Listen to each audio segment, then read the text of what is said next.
आज हम बात कर रहे हैं बजट के हाइलाइट के बारे में। इस 2 मिनट की सीरीज़ में आपको सारी चीज़ें समझ में आएंगी। तो यदि बात करें तो जीडीपी जो ग्रोथ रेट है अनुमान कितना है, तो 6.8 से 7.2 है। वहीं फिजिकल डेफिसिट की बात करें तो 4.3 का अनुमान है। नया इनकम टैक्स स्लैब 1 अप्रैल 2026 से लागू हो जाएगा, जिसमें कोई चेंजेस नहीं किए हैं। जैसे पहले था कि 12 लाख तक की आय पे कोई टैक्स नहीं लगेगा। ध्यान रखिएगा, हर जिले में गर्ल्स हॉस्टल बनेगा।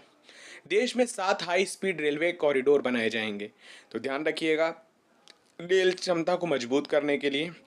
वहीं यदि बात करें तो 1,000 करोड़ का एमएसएमई ग्रोथ फंड बनाया जाएगा। एमएसएमई सेक्टर को उभारने के लिए, उनको और अच्छे तरीके से संचालित के लिए। सही, साथ ही तमिलनाडु, केरल और आंध्र प्रदेश में रेयर अर्थ मिनरल कॉरिडोर बनेगा। निवेश जुटाने के लिए फोकस होगा सरकार का। साथ ही एआई के जरिए गवर्नेंस, स्वास्थ्य और शिक्षा में प्रयोग किया जाएगा। तो ध्यान रखिएगा एआई को। बात करें, 3 नए एम्स बनाने की बात की गई है आयुष के तहत। तो ध्यान रखिएगा, 5 राउंड विश्वविद्यालय बनाए जाएंगे। यदि बात करें तो डेवलपमेंट इंफ्रास्ट्रक्चर के लिए लगभग 12.2 लाख करोड़ रुपए खर्च किए जाएंगे।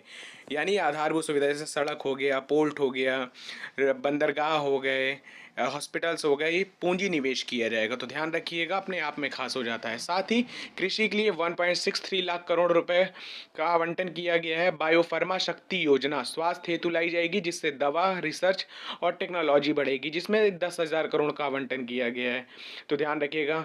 तो अपने आप में राज्यों को जो हिस्सा है वो 41% किया गया है, टैक्स में जारी रखा जाएगा, जैसा कि 16वें वित्त आयोग में कहा गया है। तो ध्यान रखिएगा, जिससे संघीय ढांचा मजबूत होगा। तो ये इंपॉर्टेंट बजट की हाईलाइट थी। ध्यान रखिएगा, बहुत ही इंपॉर्टेंट हो जाता है, और आपकी इसकी लॉन्ग क्लास भी पड़ी है, तो आप देखिएगा, वो भी है और ये भी। इससे क्या होता है, क्रिस्प एकदम एग्जाम में जो आएगा वो इंपॉर्टेंट इंपॉर्टेंट आपको डेटा के साथ है।